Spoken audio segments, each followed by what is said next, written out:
Study with Dev channel पर आप सबका स्वागत है। आज हम लोग बातचीत करेंगे कक्षा 8 का जो मानव संसाधन है अध्याय 6 में, वो मानव संसाधन है।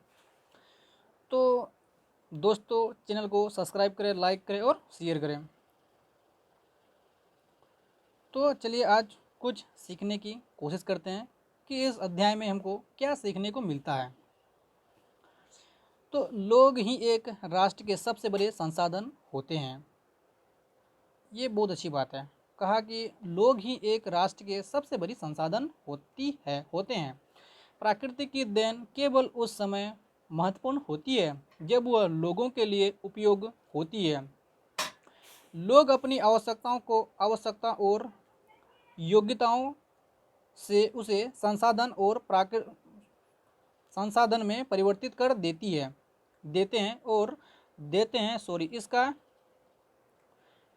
इस प्रकार मानव संसाधन ही अंतिम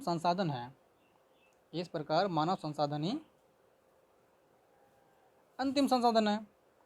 स्वास्थ्य, शिक्षा और अभिप्रेरित लोग अपनी आवश्यकताओं के अनुरूप संसाधन का विकास करते हैं।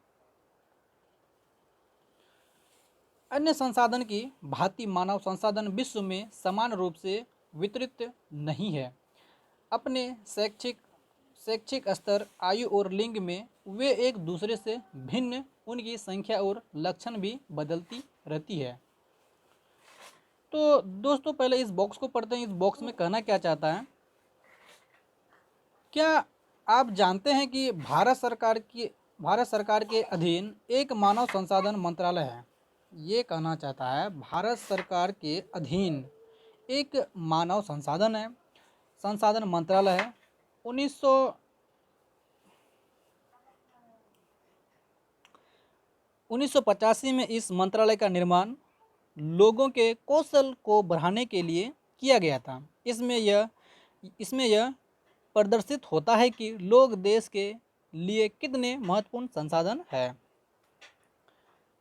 तो दोस्तों इस छोटे छोटे बॉक्स में जो चित्र बनाए हुए हैं इसको थोड़ा देख लेना और समझने की कोशिश करना, कहना क्या चाहता है। तो हम इस बॉक्स को भी पढ़ लेते हैं। इस बॉक्स में भी कहना क्या चाहता है? प्रधानमंत्री कौशल विकास योजना। आप इस बात को भली भांति जानते हैं कि प्रधानमंत्री कौशल विकास योजना के बारे में जो PKVY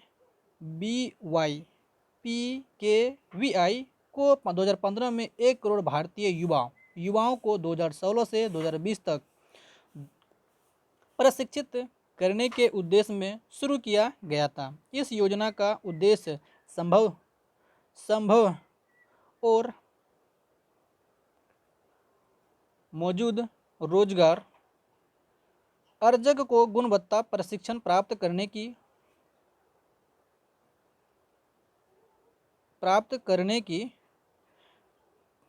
प्रशिक्षण प्रदान करके रोजगार योग्य कौशल की योग्यता को प्रोत्साहित करना है।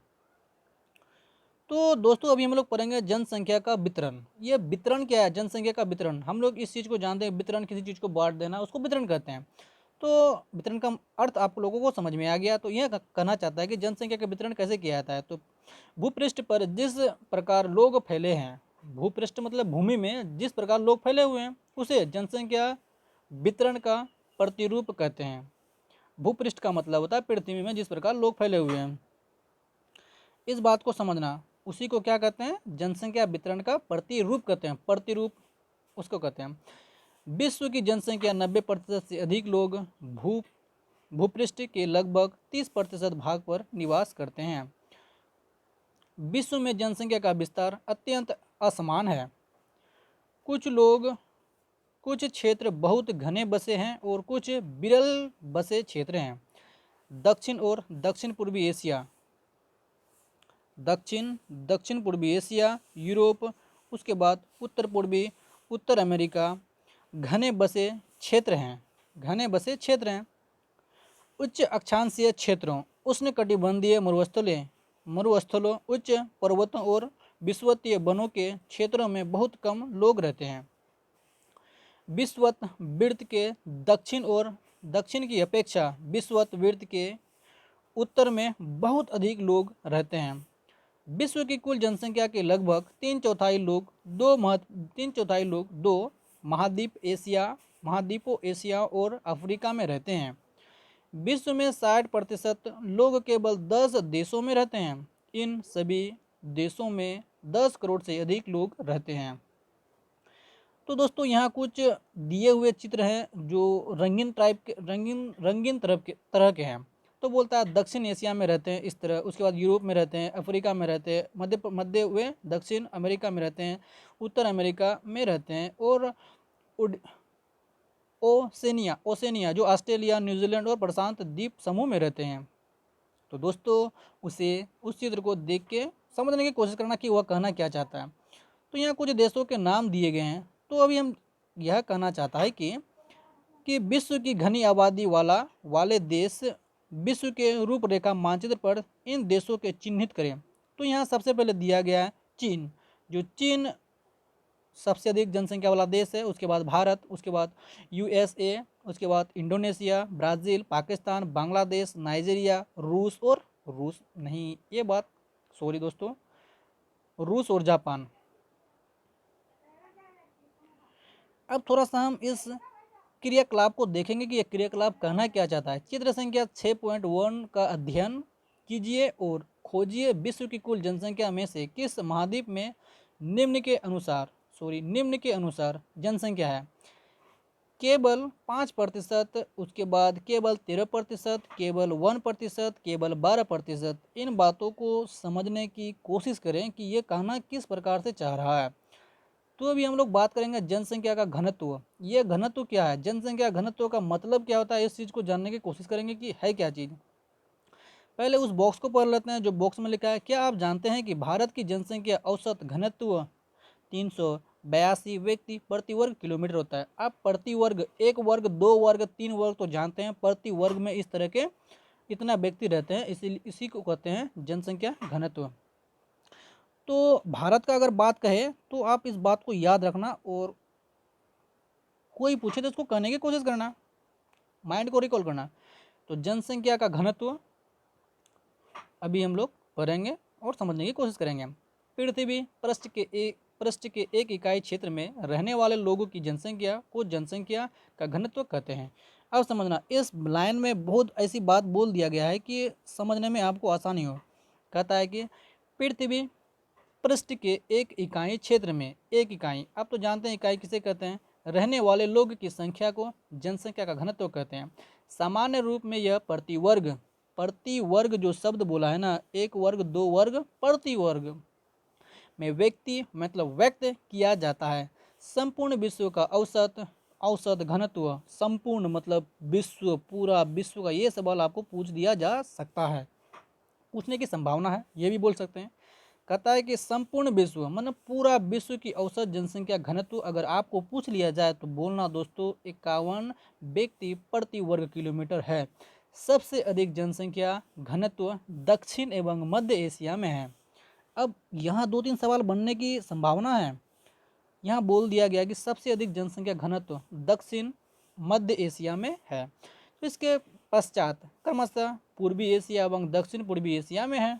इन बातों को ध्यान में रखना, पूर्वी एशिया व दक्षिण पूर्वी एशिया में है। तो जो ये छोटे छोटे बॉक्स दे रहे हैं ना, इस बॉक्सों को आप समझने की कोशिश करना, पढ़ लेना, कोई दिक्कत इसमें नहीं है। अब हम लोग समझेंगे जनसंख्या वितरण और प्रभावित करने वाले कारक। समझ रहे हैं, जो कारक होते हैं, वितरण करने कारक होते हैं, किस तरह के जनसंख्या को बांटा जाता है। जनसंख्या वितरण को प्रभावित करने वाली, प्रभावित जो डैमेज होता है ना, डैमेज, उसको प्रभावित करने वाले कारक के बारे में समझेंगे। भौगोलिक कारण, सबसे पहले हम लोग भौगोलिक कारण को समझेंगे कि भौगोलिक कारण में किस प्रकार की बातें होती है। तो उससे पहले हम लोग यह करते हैं कि छोटा सा बॉक्स है, ताकि वह छूट ना जाए, उसे डिस्कस कर लेते हैं कि उस बॉक्स में क्या लिखा हुआ है और क्या कहना चाहता है। तो कहता है क्रियाकलाप, इस बॉक्स को चित्र संख्या 6.2 को देखें एवं पता लगाएं कि इनमें से कितने देश एशिया में है। संसार के मानचित्र में उन्हें भिन्न रंगों में चिन्हित करें, ये कहना चाहता है। तो हम लोग अभी समझने की कोशिश करेंगे प्रभाव, जो प्रभावित करने वाले कारक हैं, जनसंख्या वितरण को प्रभावित करने वाले कारक को। तो हम लोग भौगोलिक कारण को समझेंगे, जो स्थलाकृति होते हैं उसके बारे में समझेंगे कि स्थलाकृति के माध्यम से किस तरह प्रभावित करते हैं। लोग सदैव पर्वतों को पठारों की तुलना में मैदानी भागों में ही रहना पसंद करते हैं। अब समझना, कहना यह चाहता है कि पर्वत और पठारों की तुलना में, क्योंकि पर्वत और पठार ऊंचे नीचे होते हैं तो इसी के तुलने के अनुसार मैदानी भाग में रहना अधिक पसंद करते हैं। तो क्योंकि यह क्षेत्र खेती विनिर्माण और सेवा क्रियाओं के लिए उपयुक्त होता है। गंगा के मैदान विश्व के सबसे अधिक घने बसे क्षेत्र हैं। अब समझना क्या कहना चाहता है ये, बोलता है गंगा के जो मैदान है ना, उसमें सबसे, गंगा के मैदान विश्व के सबसे अधिक घने बसे क्षेत्र हैं। जबकि एंडीज, क्या कहता है, एंडीज हो गया, अल्प्स हो गया, हिमालय हो गया, जैसे पर्वत विरल बसे हुए हैं, विरल बसे हुए।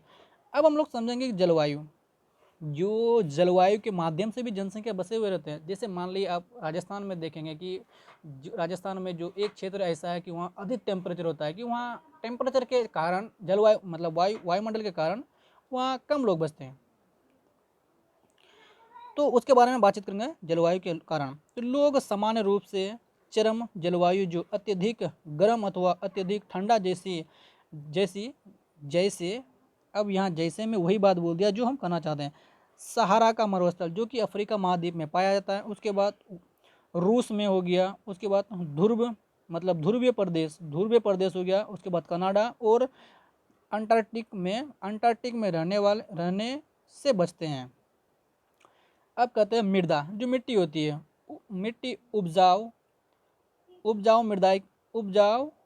मृदाएं कृषि के लिए उपयुक्त भूमि प्रदान करती है। भारत में गंगा और ब्रह्मपुत्र, क्या कहना चाहता है, इसको हाईलाइट करते हैं, गंगा ब्रह्मपुत्र, चीन में स्वांग की चांगजियांग तथा मिस्र में नील नदी के उपजाऊ मैदान घने बसे हुए क्षेत्र हैं।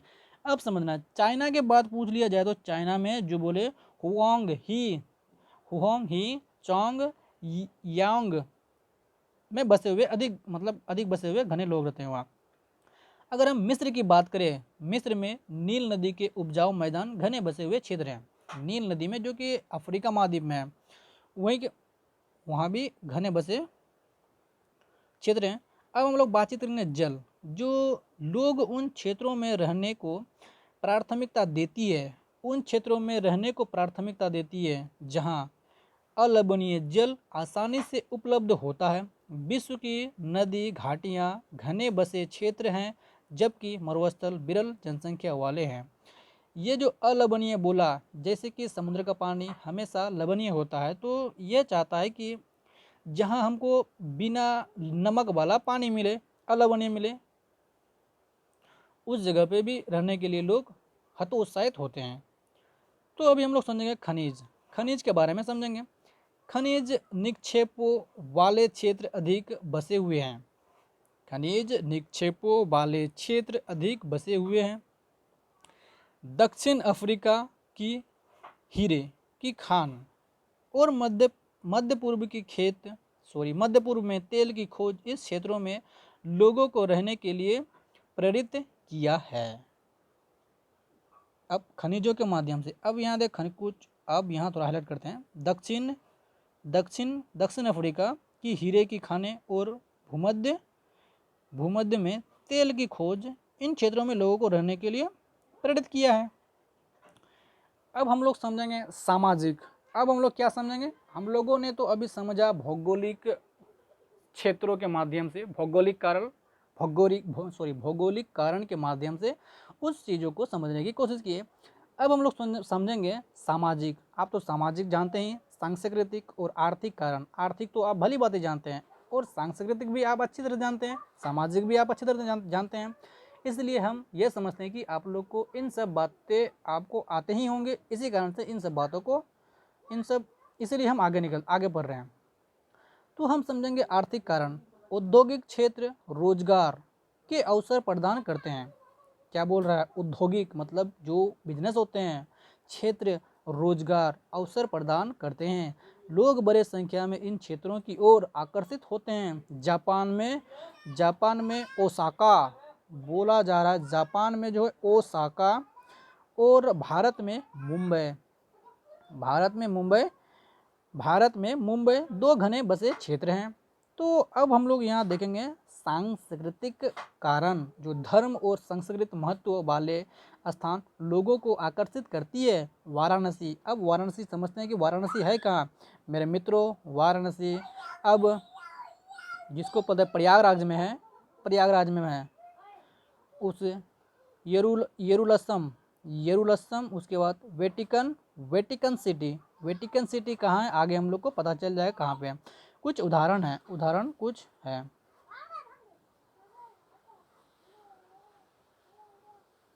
सामाजिक कारण, अच्छे आवास क्षेत्र और स्वास्थ्य सुविधाओं के क्षेत्र अत्यधिक घने बसे क्षेत्र हैं। उदाहरण के लिए उसने पुणे का उदाहरण लिया गया है। क्या कहा, सामाजिक कारण, जो समाज में जो कारण होता है कारक ना, उसके लिए अच्छे उदाहरण पुणे है। तो अच्छे आवास, शिक्षा और व्यवस्था सुविधा के क्षेत्र अत्यधिक घने बसे हैं, उदाहरण के लिए पुणे। तो एक शब्द यहाँ कुछ दिया हुआ है, उसको समझते हैं कि वह शब्द कहना क्या चाहता है। मतलब जीवन प्रत्याश, इसका अर्थ क्या होता है उस चीज़ को समझेंगे।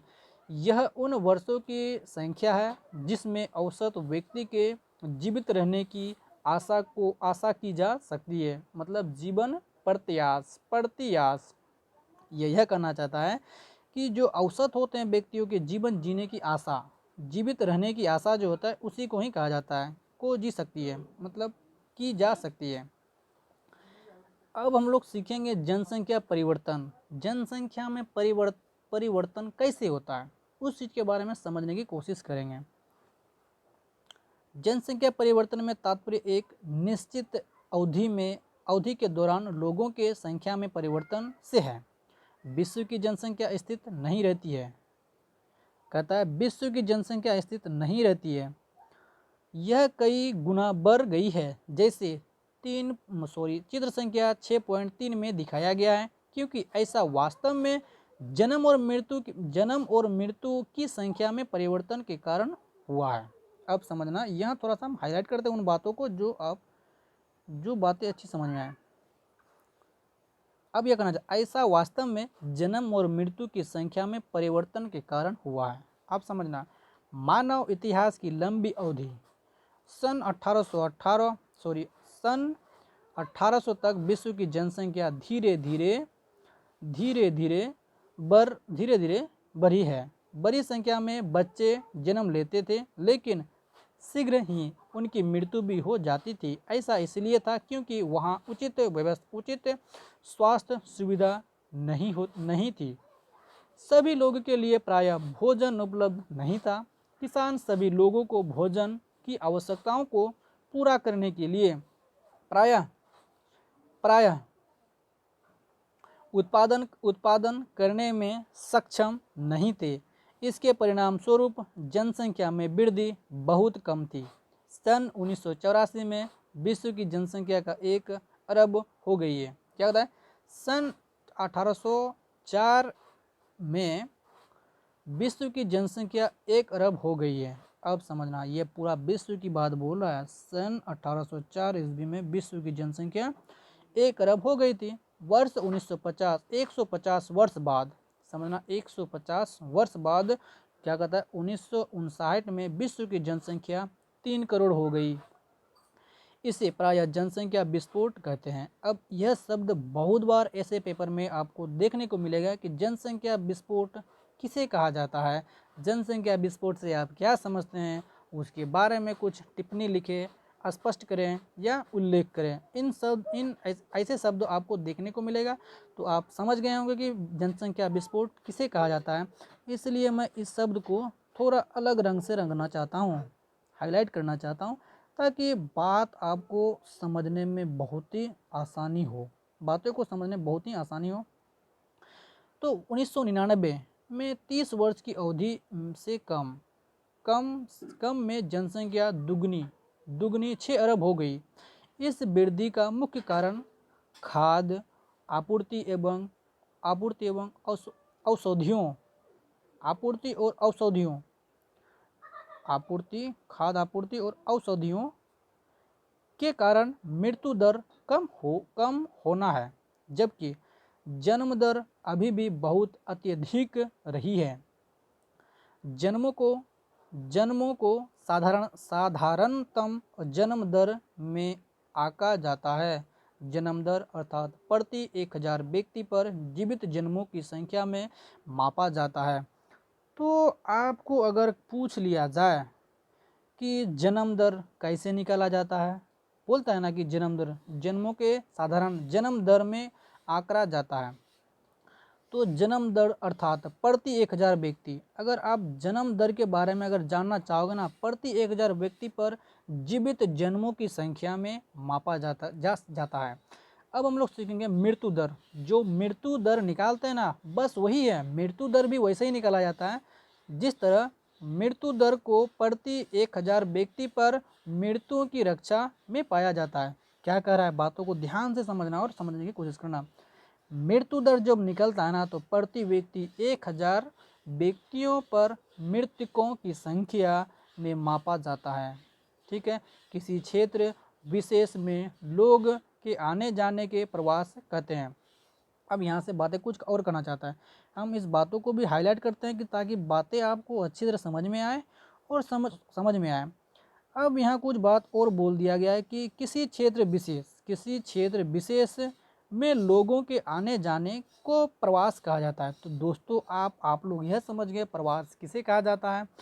ऐसे बातों को आप लोग माइंड में इस तरह सेट करें ताकि इन सब बातों को अगर आप पेपर में देखें तो आप लोग तुरंत समझ जाएं कि इसका अर्थ होता क्या है, क्योंकि पेपर में अक्सर ऐसे शब्दों का उपयोग बहुत होता है और जो इन शब्दों को समझता है वही समझ पाता है कि इसका मतलब क्या होता है।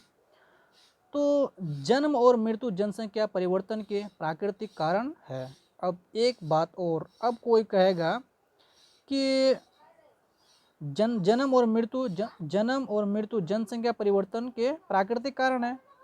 परिवर्तन के प्राकृतिक कारण है। एक देश के जन्म दर और मृत्यु दर के बीच के अंतर को प्राकृतिक वृद्धि दर कहते हैं। अब समझना प्राकृतिक दर वृद्धि भी क्या होता है, इसको भी समझने का कोशिश करें। कहना यह चाहता है एक देश के जन्म दर और मृत्यु दर के बीच के अंतर, जन्म दर और मृत्यु दर के बीच के अंतर को ही कहते हैं क्या, प्राकृतिक वृद्धि दर कहते हैं। अब हम यह समझने की कोशिश करेंगे। कहते हैं कि विश्व में जनसंख्या के बढ़ने का मुख्य कारण प्राकृतिक वृद्धि दर का तीव्र से बढ़ना। अब समझना, ये बात बहुत बार आप लोगों को सुनने को मिला होगा कि जनसंख्या वृद्धि और यहाँ प्राकृतिक वृद्धि के कारण ही बढ़ती है।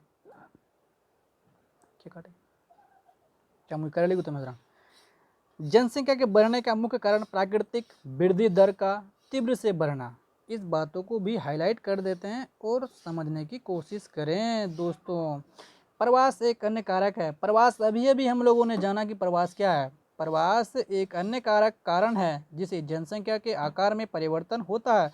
लोग एक देश में अथवा देशों के बीच एवं स्थान से दूसरे स्थान पर जा सकते हैं। इसको उत्प्रवासी आप किसे कहते हैं, आप तो समझ ही गए होंगे। अब ये भी मैंने उस बातों को कहा। कहता है लोग जो है एक देश में अथवा देश के बीच एक स्थान से दूसरे स्थान पर जा सकते हैं। उसे उत्प्रवासी वे लोग होते हैं जो देश को छोड़ते हैं। उत्प्रवासी कहते हैं, और वे लोग होते हैं जो देश को छोड़ देते हैं, उसे अप्रवासी कहते हैं। अप्रवासी वे लोग होते हैं जो देश में आते हैं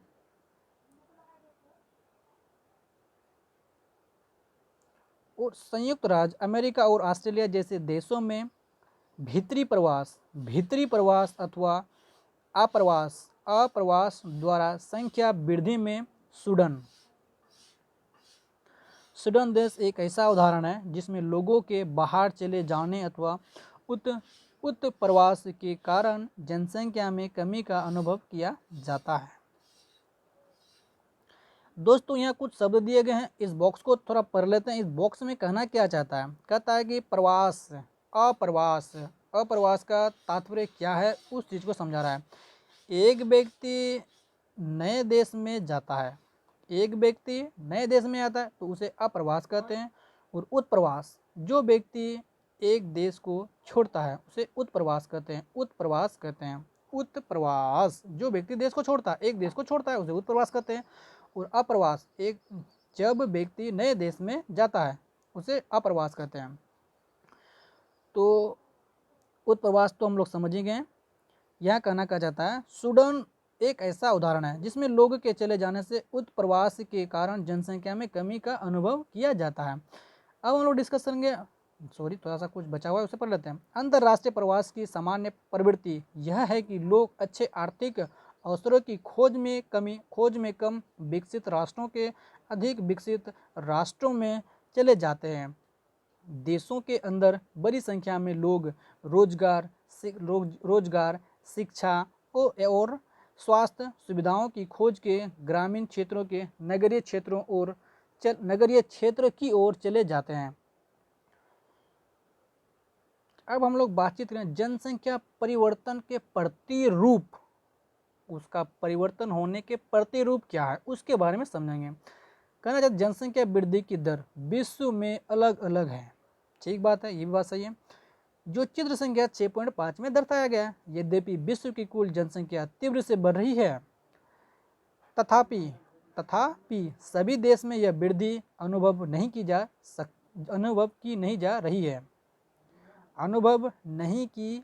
रही है। कुछ देशों में जैसे कन्या में जनसंख्या वृद्धि दर ऊंची है।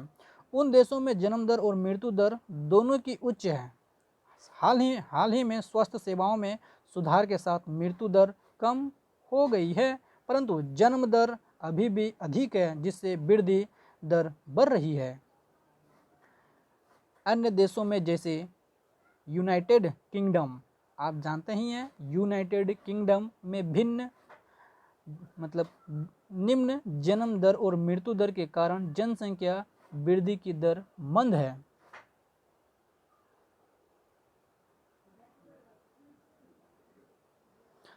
तो दोस्तों इस मानचित्र को देखना और समझने की कोशिश करना कि इस मानचित्र में कहना क्या चाहता है। तो अति उच्च जो 3% या अधिक है जनसंख्या वृद्धि, प्राकृतिक वृद्धि की वार्षिक दर के बारे में यहाँ बताया। उच्च दर जो 2-2.9%, आर्द्र प्रदेश में जो इतना बताया भिन्न इतना है, और जो ह्रास हानि जो हुआ है उसमें नहीं, ह्रास का अर्थ होता है हानि।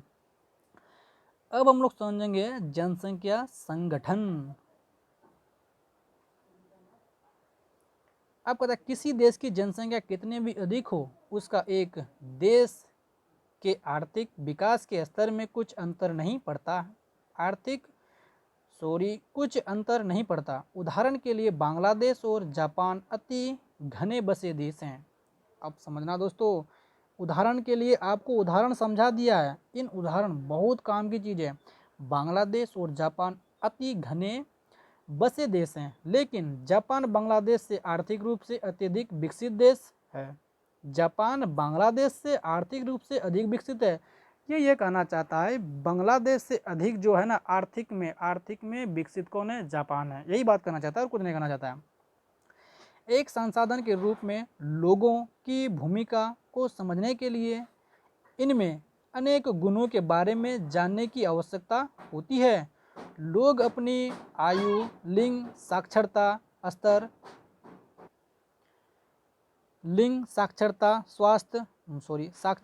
और स्वास्थ्य दशाओं, व्यवसाय और आय के स्तर पर एक दूसरे से भिन्न होते हैं। लोग इन विशेषताओं के बारे में जानना आवश्यक है। जनसंख्या संगठन जनसंख्या की संरचना को दर्शाती है। अब दर्शाने का 2-3 कारण बोल दिया दोस्तों, समझने की प्रयास करें। आयु, लिंग हो गया, स्वास्थ्य हो गया, उसके बाद इन बातों को जो हाईलाइट किए उन बातों को समझने की कोशिश करना।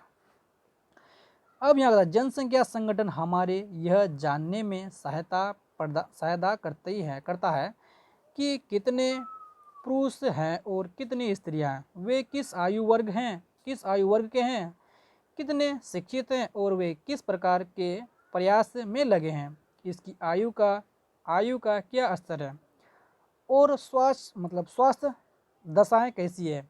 एक देश के जनसंख्या संगठन का अध्ययन करने की एक रुचिकर विधि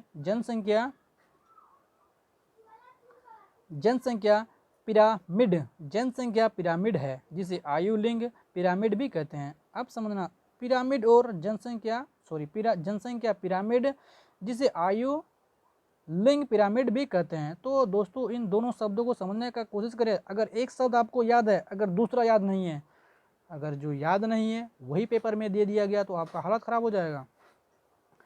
एक जनसंख्या पिरामिड दर्शाता है, अब पिरामिड क्या है उसको दर्शाने के बारे में बता रहा है। एक जनसंख्या पिरामिड दर्शाता है कि कुल जनसंख्या विभिन्न आयु वर्गों के विभाजित है। उदाहरण के लिए 5 से 9 वर्ष और 10 से 14 वर्ष।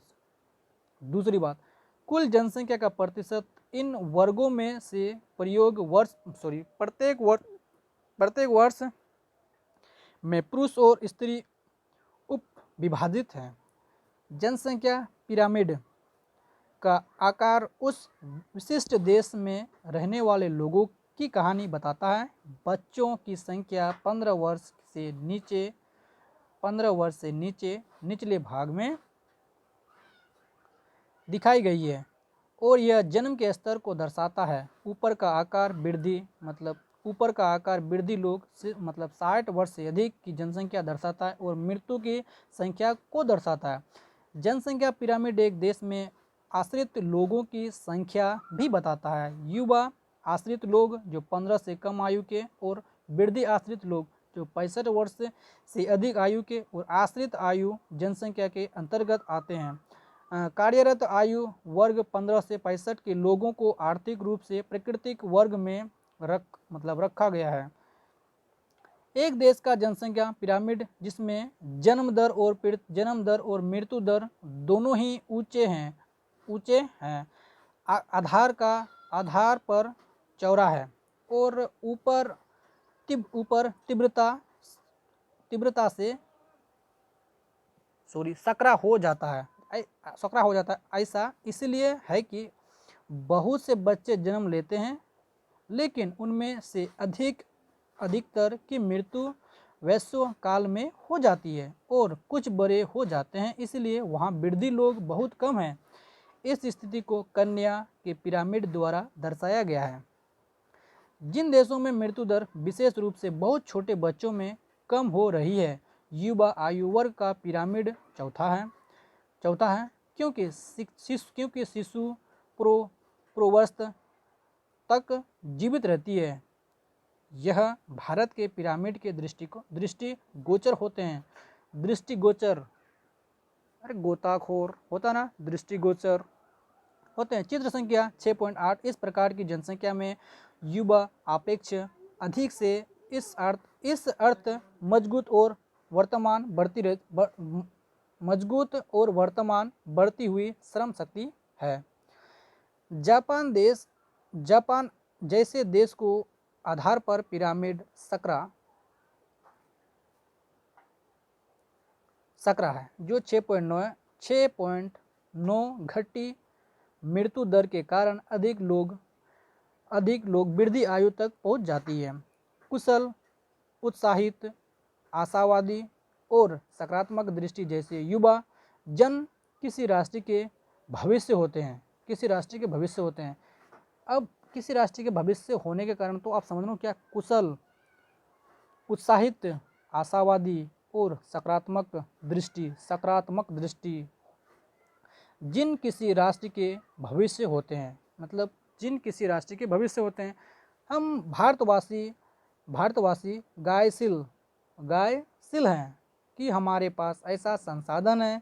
उन्हें योग्य एवं उत्पादक बनाने के लिए, कुशल बनाने और अवसर प्रदान करने के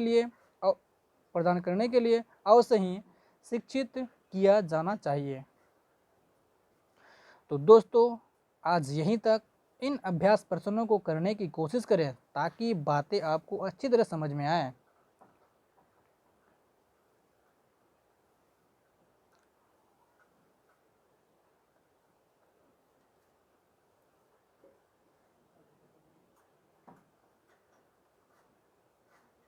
तो दोस्तों यहाँ कुछ आपको लिंक दिया गया है जो इंटरनेट के माध्यम से आप इन वेबसाइटों में जाके आप अधिक जानकारी हासिल कर सकते हैं।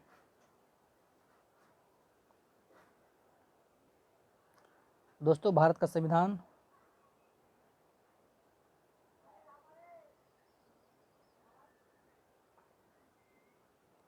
तो जय हिंद दोस्तों, चैनल को सब्सक्राइब करें, लाइक करें और शेयर करें ताकि